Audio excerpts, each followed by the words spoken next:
Meus irmãos, vamos abrir nossas Bíblias no Evangelho de Mateus, no capítulo 5. Eu vou fazer a leitura dos versos 14 a 16. Evangelho de Mateus, capítulo 5, versos 14 a 16.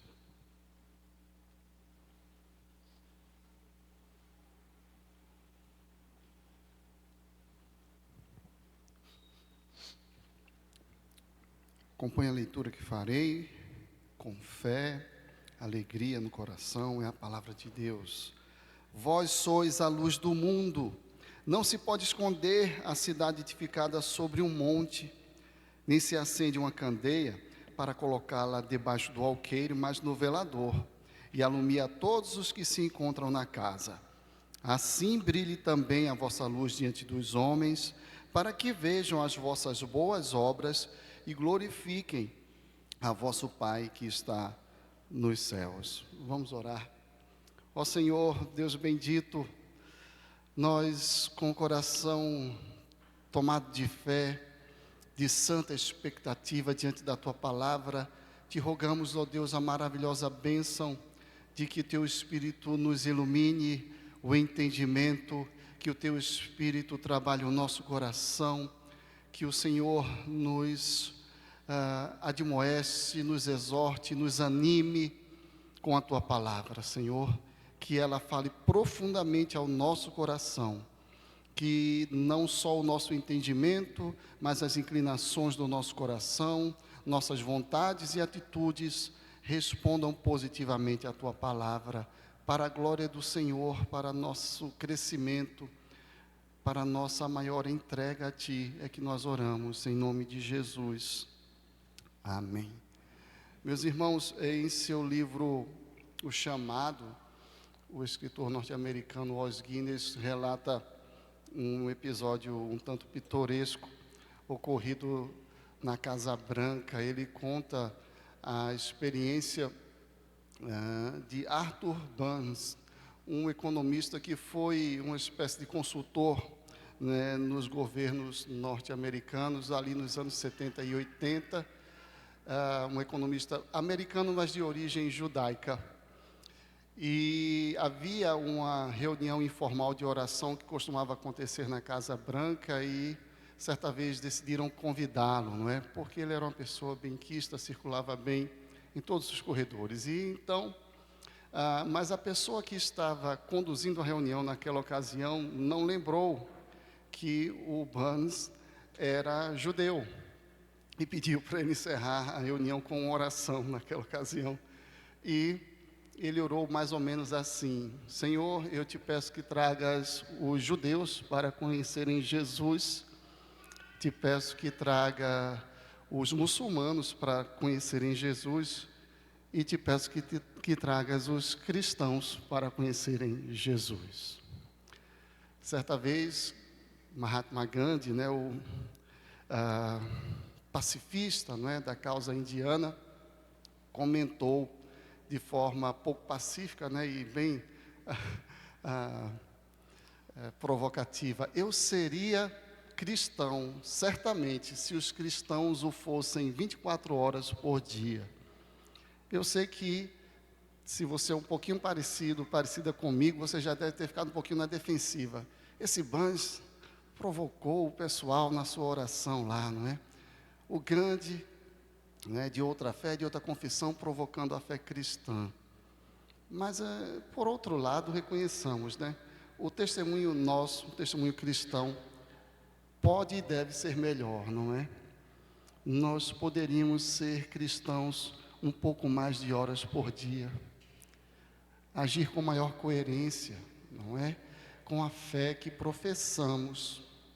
Então, mesmo que tenhamos, não é, alguma ressalva contra essas críticas, nós sabemos que elas não são gratuitas. De fato, nós falhamos em nosso testemunho e não haveria de ser diferente. Nós somos falhos, pecadores, mas nós somos também pecadores regenerados, não é, chamados para uma vida de testemunho.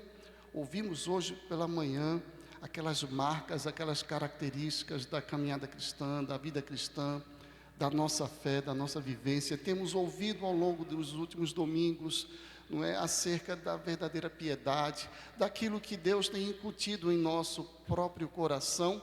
E no texto que acabamos de ler, né, de Mateus capítulo 5, inserido ali no Sermão do Monte, nós temos Cristo nos dizendo que nós somos a luz do mundo, não é?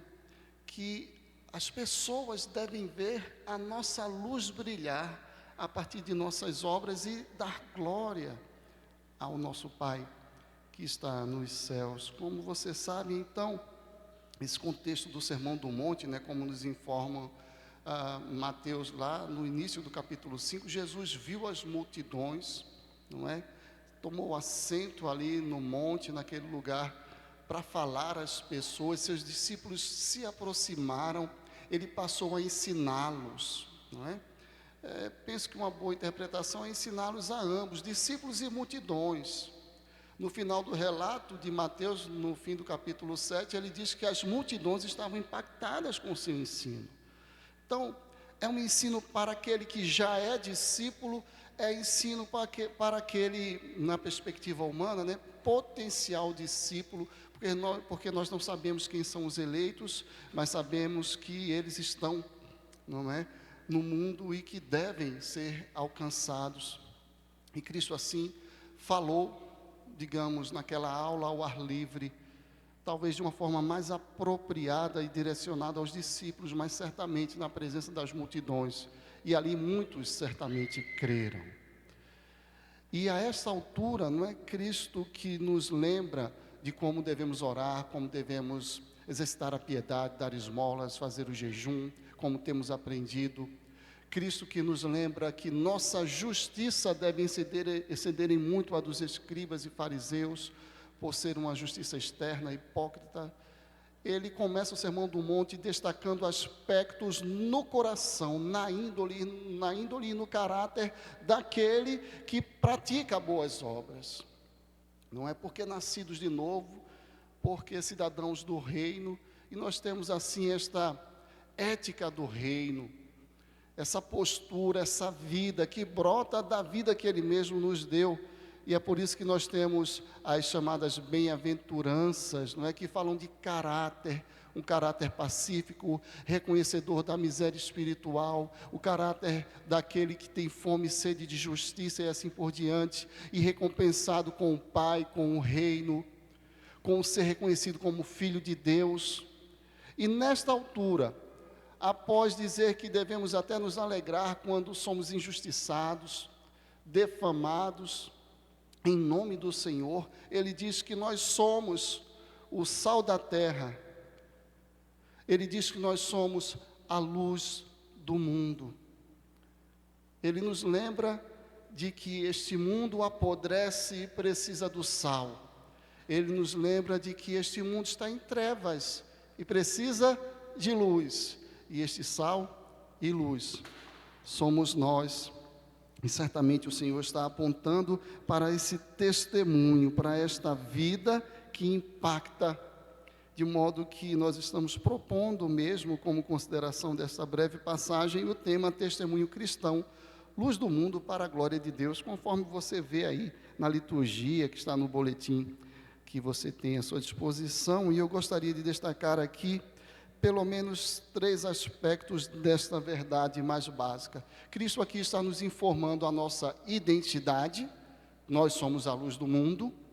Ele também está dizendo para nós, ou nos lembrando das implicações, ou da mais fundamental implicação dessa identidade, que é brilhar, já que somos a luz, e nos fala do propósito, não é? Desta identidade e da implicação imediata, que é brilhar. O propósito é a glória de Deus.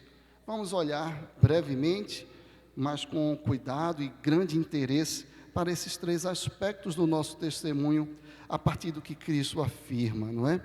Ele nos fala aqui primeiro da nossa identidade. Vós sois a luz do mundo. Nós lemos ao longo do culto, especialmente no momento de que éramos lembrados, não é, de que devemos viver uma vida santa, e éramos assim estimulados a orar, confessar nossos pecados e agradecer por esse perdão, que Jesus havia dito no Evangelho de João, capítulo 8, verso 12: eu sou a luz do mundo. Ele, Cristo, quem me segue, eu e você, não andará nas trevas, pelo contrário, terá a luz da vida. E agora, esse que disse acerca de si, eu sou a luz do mundo, diz acerca de você e de mim: vocês são a luz do mundo. Aqueles mais interessados nos textos originais, talvez vão perceber que, assim como está na nossa tradução, lá no original grego você tem também o pronome pessoal. E ele é, assim como no português, dispensável, não é? Se estivesse apenas sois a luz do mundo, já estaríamos deduzindo, não é, o pronome pessoal vós, não é? A segunda pessoa do plural. Então ele é descartável. E no grego também. E ele surge lá no grego como um recurso enfático.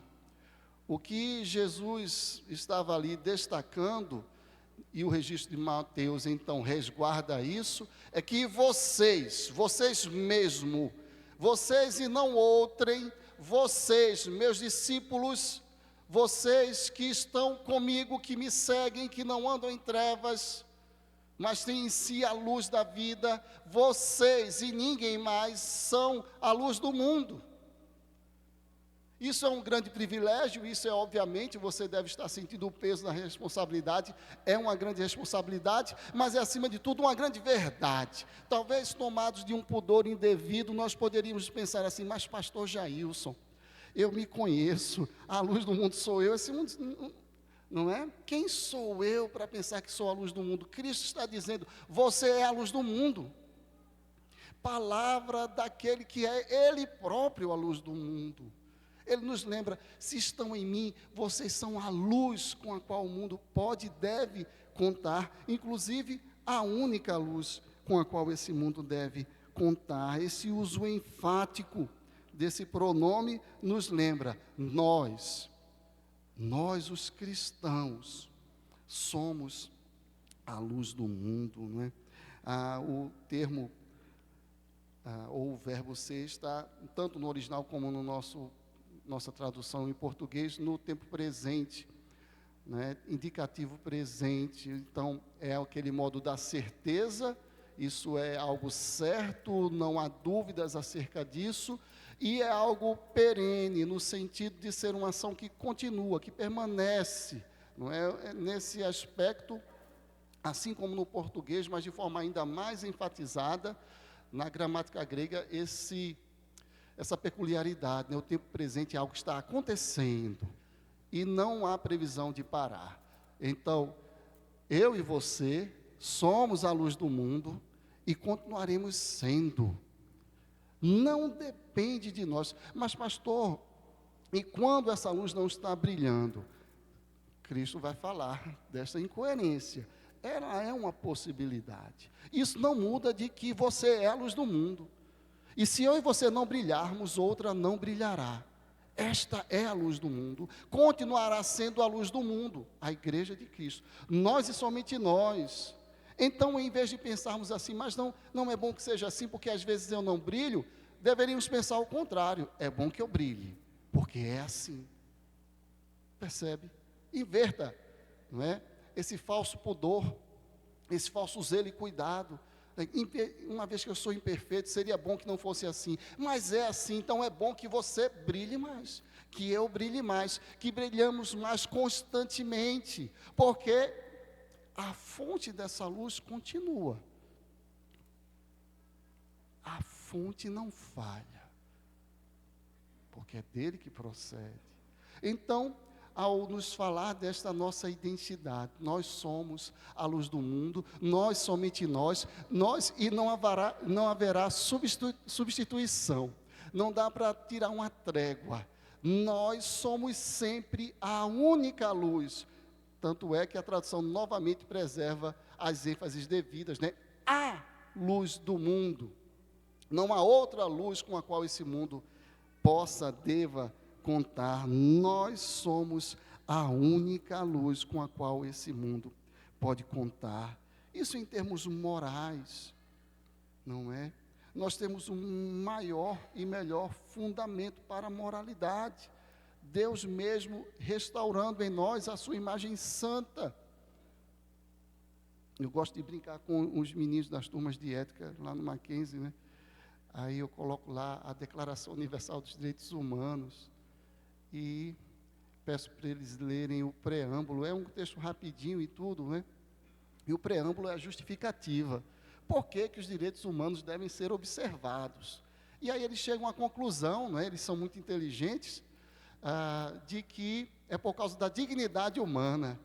Muito bem, eles tomam um tempo da aula, né? Aí eu digo para eles, olha, se eu fosse um pouquinho mais malvado, não é? Eu ia pedir para vocês lerem o texto inteiro para procurar a resposta à seguinte pergunta, né? Quem disse que nós somos dignos? Da onde o texto tira a ideia de dignidade humana? Mas para poupar o tempo de vocês, né, eu não vou fazer essa malvadeza, né? O texto não diz. E da onde nós tiramos essa ideia de dignidade? Que o ser humano é digno de coisas boas, de respeito, direito à vida, à felicidade, à paz e assim por diante, não é?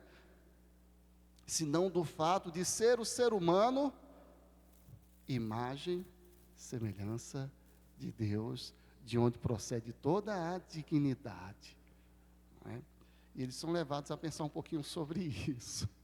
Mas, voltando aqui, essa é a única luz do mundo. A verdade que nos alcançou, essa luz moral.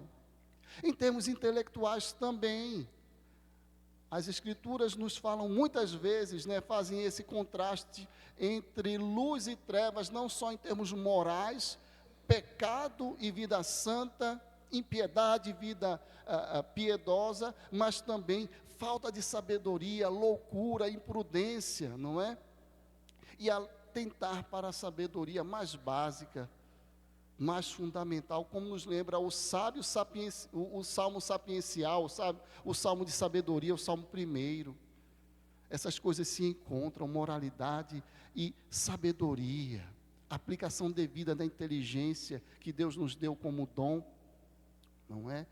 Comum a todos, para encarar a vida segundo a verdade de que ou você é um pecador detido na prática do pecado, bem-aventurado aquele que não anda segundo o conselho dos ímpios, se detém no caminho dos pecadores, nem se assenta na roda dos escarnecedores. Antes o seu prazer está na lei do Senhor, na sua lei medita de dia e de noite. Ou você está naquele grupo, ou está no grupo dos outros pecadores, resgatados e regenerados, que se deleitam na instrução, na lei, na vontade, no coração de Deus.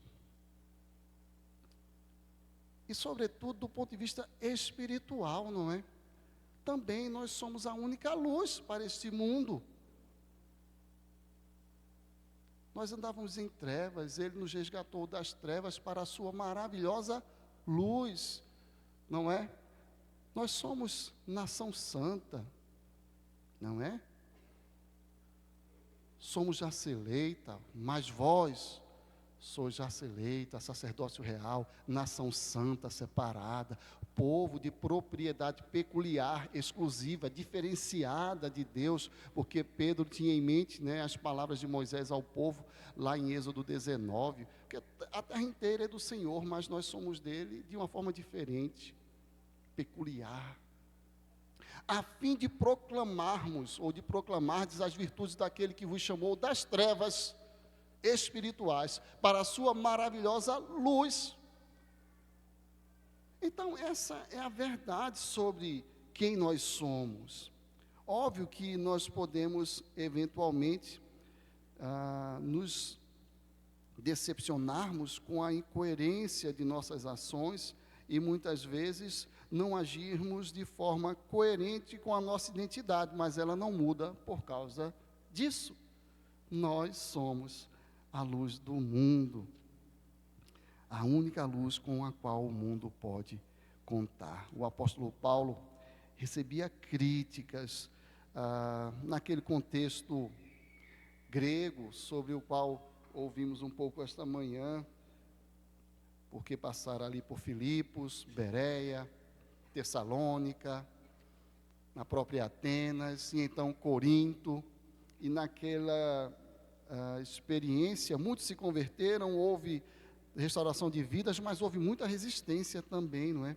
E Paulo, escrevendo aos Coríntios, na segunda carta, no capítulo 4, a partir do verso 4, ou a partir do verso 3, ele diz assim: mas se o nosso evangelho ainda está encoberto, porque havia uma certa crítica, não é? Paulo, você está pregando esse evangelho da cruz, não é? Da morte e ressurreição de Cristo, e parece que não tem boa aceitação, principalmente no meio dos gregos, não é? E ele diz: mas se o nosso evangelho ainda está encoberto, este evangelho da cruz, é para os que se perdem que está encoberto, nos quais o Deus deste século cegou o entendimento dos incrédulos, para que não lhes resplandeça a luz do evangelho da glória de Cristo, o qual é a imagem de Deus.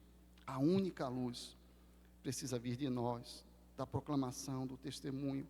Porque não nos pregamos a nós mesmos, mas a Cristo Jesus como Senhor, e a nós mesmos como vossos servos, por amor de Jesus. Porque é Deus que disse: das trevas resplandecerá a luz, Ele mesmo resplandeceu em nosso coração, para a iluminação do conhecimento da glória de Deus na face de Cristo. Se o mundo está em trevas, são trevas infernais, Satanás, o inimigo das nossas almas, inimigo mortal, cegando o entendimento dos incrédulos para que não vejam a luz de Cristo.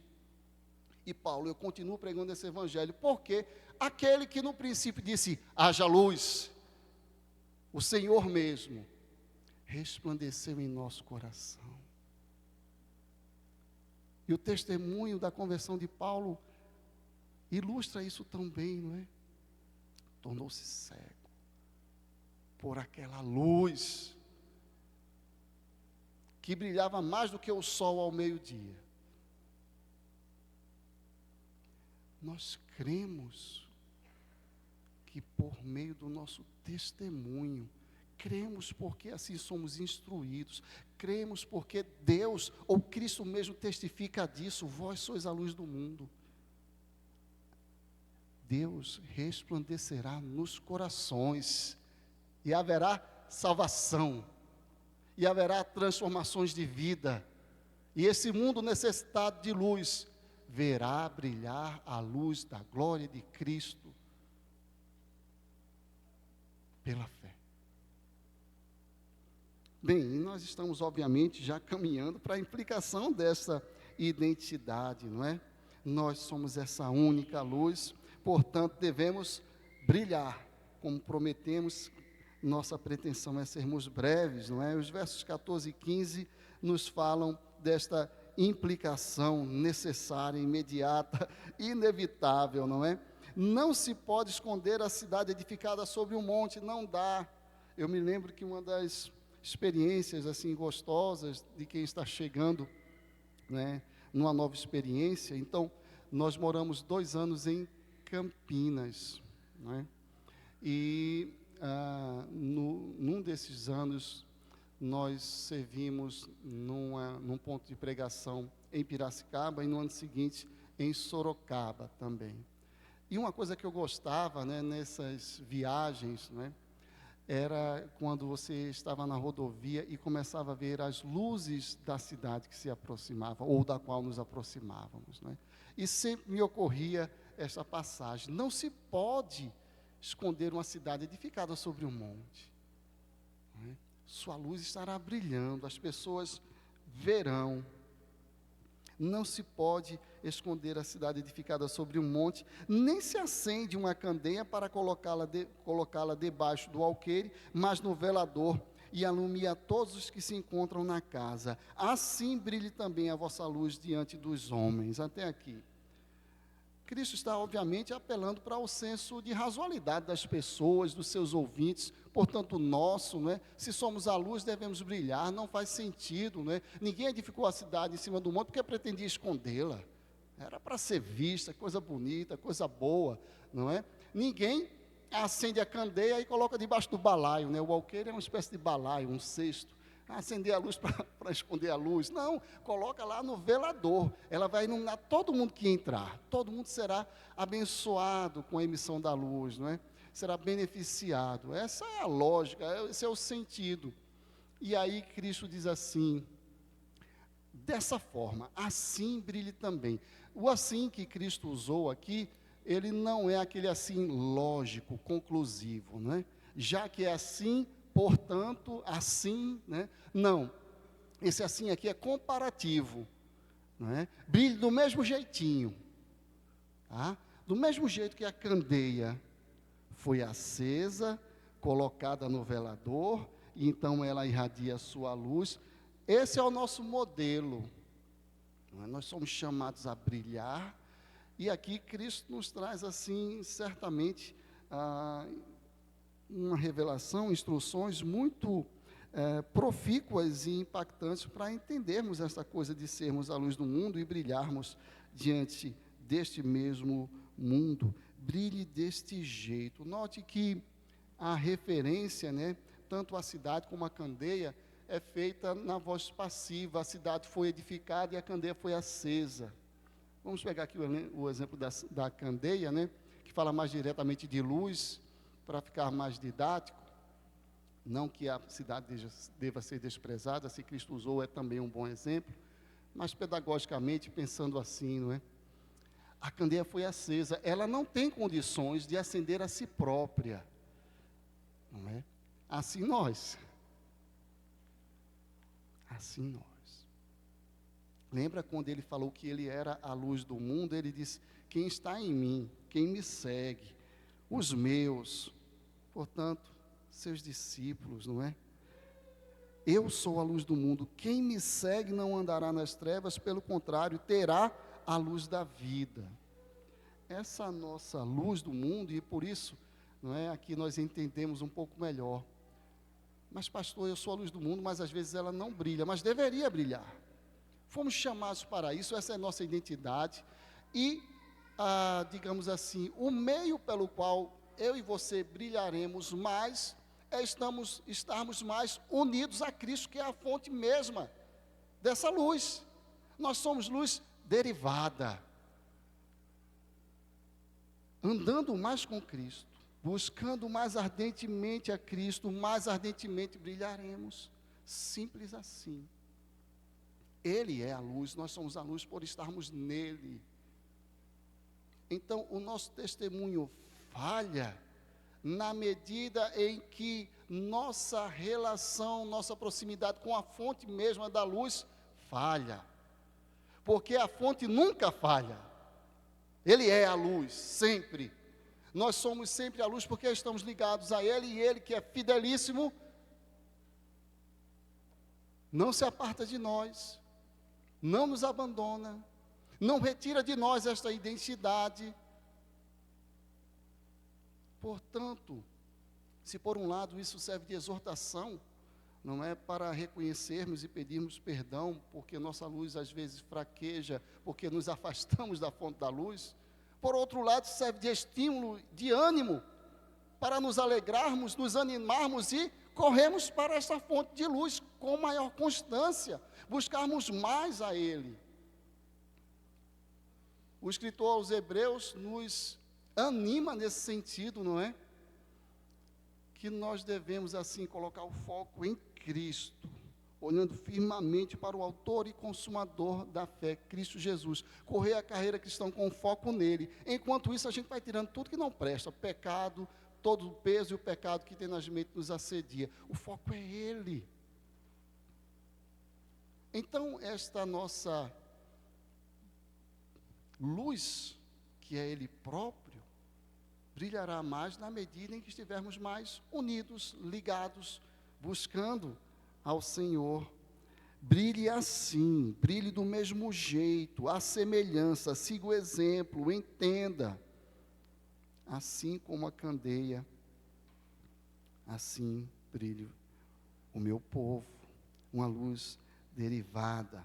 Então, se é verdade que Ele é quem nos acende, por assim dizer, não é? A candeia está acesa e está posta no velador. que ele está nos lembrando é, olha, assim como não faz sentido alguém acender a candeia e esconder, eu também não acendi você e te escondi. Não é? Todos nós temos sido postos no velador, no canto alto, que dá para toda a casa. Como é que está o velador lá no trabalho, né? Então, assim, todas as circunstâncias da nossa vida neste mundo, da nossa rotina, devem ser encaradas como essa ocasião de sermos nós candeia acesa em Cristo, por Cristo, luz derivada de Cristo, posta em veladores variados, na nossa família, na nossa vizinhança, na nossa igreja, no trabalho, nos estudos, no trânsito. Aí fica um pouquinho difícil, né? É um desafio para muitos de nós. Eu tenho ouvido dos irmãos que uma hora difícil de ser luz é ali, né? Quando estamos meio que no anonimato dos para-brisas, não é? Mas você já entendeu, não é? De segunda a sexta para alguns, de segunda a sábado, para outros de nós de segunda a segunda, qual é o velador?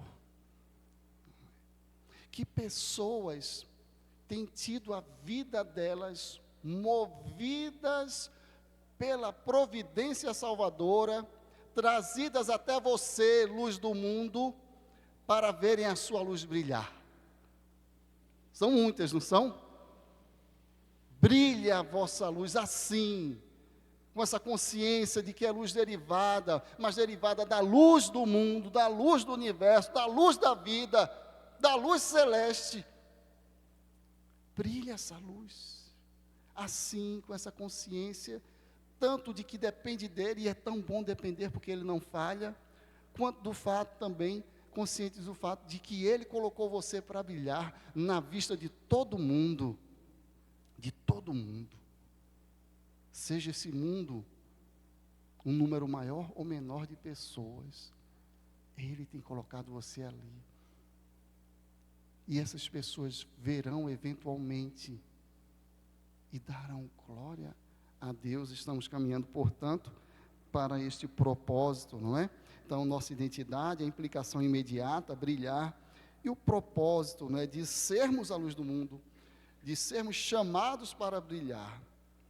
Finalzinho do verso 16, para que vejam as vossas boas obras e glorifiquem a vosso Pai que está nos céus. Bem, há aqui um duplo qualitativo das obras, não é? Elas são vossas e são boas. E esses qualitativos se complementam. É óbvio que ninguém vai dar glória a Deus por nossas obras más, não é? É óbvio. Por outro lado, também, as boas obras são nossas. Não há outra boa obra, coisas boas, coisas coerentes, adequadas, previstas até pela vontade revelada de Deus, como, por exemplo, ajudar o próximo, ser honesto e assim por diante. As boas obras que dão glória a Deus, ou que levam as pessoas a dar glória a Deus, são as vossas.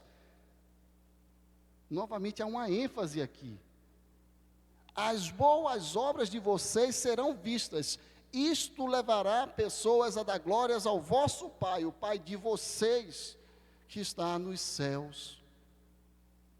Então, não são quaisquer obras nossas, são obras nossas boas, mas não são também quaisquer boas obras, mas as nossas. Só a boa obra do regenerado e da regenerada dá glórias a Deus, porque são feitas para a glória de Deus. Portanto, lembrados de que somos a luz do mundo, luz derivada de Cristo, que somos chamados para brilhar, devemos brilhar com esse propósito. E assim nós entendemos ainda um pouco melhor o que aprendemos nos últimos domingos, que deve ser para a glória de Deus. Essa consciência deve tomar também nossas motivações para a prática da justiça, Que boas obras são essas? Vida santa, vida dedicada ao Senhor, o amor a Deus é sobre todas as coisas, o amor ao próximo como a nós mesmos, a observância de seus preceitos, o bom testemunho, mas não para que alguém diga, nossa, você é diferente, mas para que essa diferença seja percebida porque você é filho de quem é, porque ela deve dar glórias ao nosso Pai. Então, a única boa obra, a única forma de brilhar verdadeira luz neste mundo é que eu e você, convencidos da nossa identidade, dessa implicação, decidamos, movidos pelo Espírito, viver para a glória de Deus.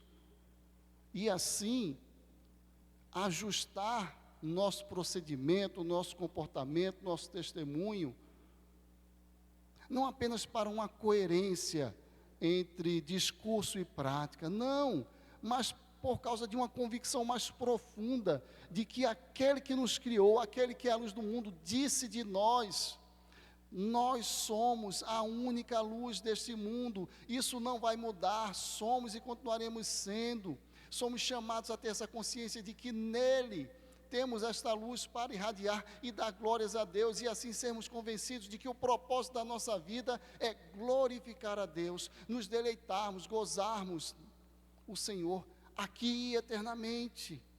Temos a vida tomada.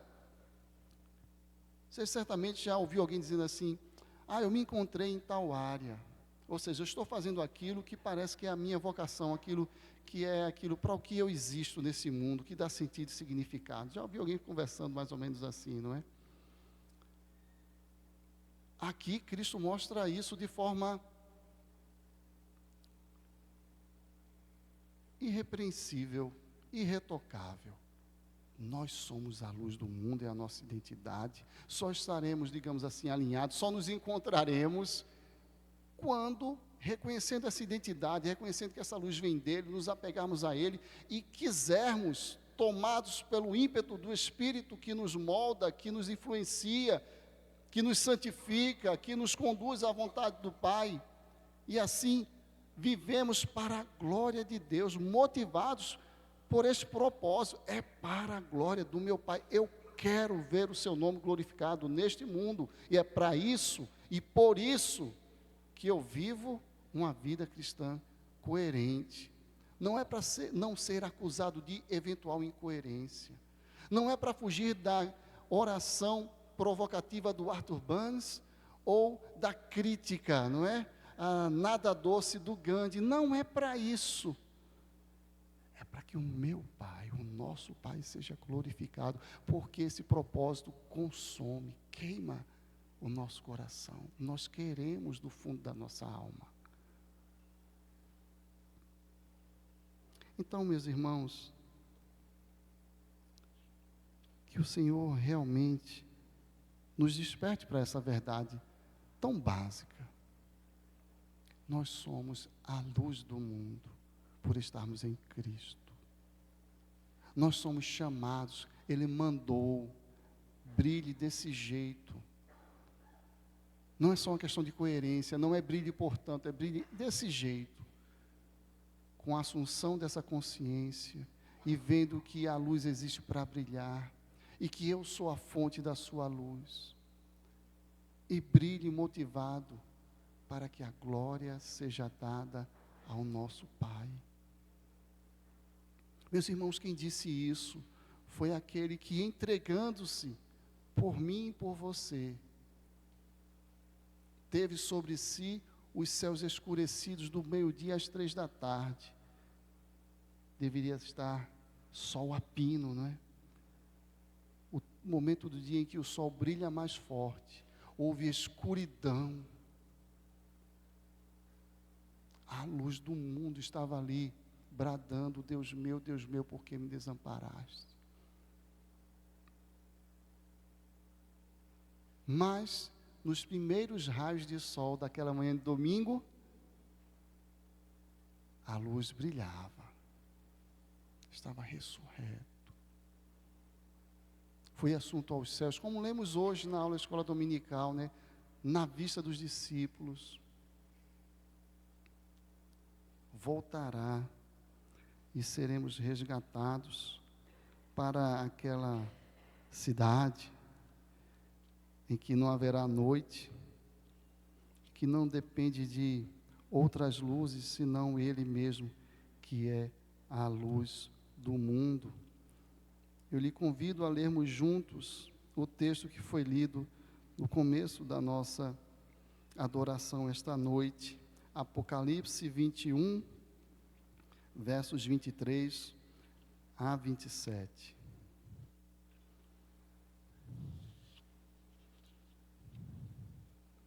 Apocalipse 21, 23 a 27, vamos ler juntos a uma só voz.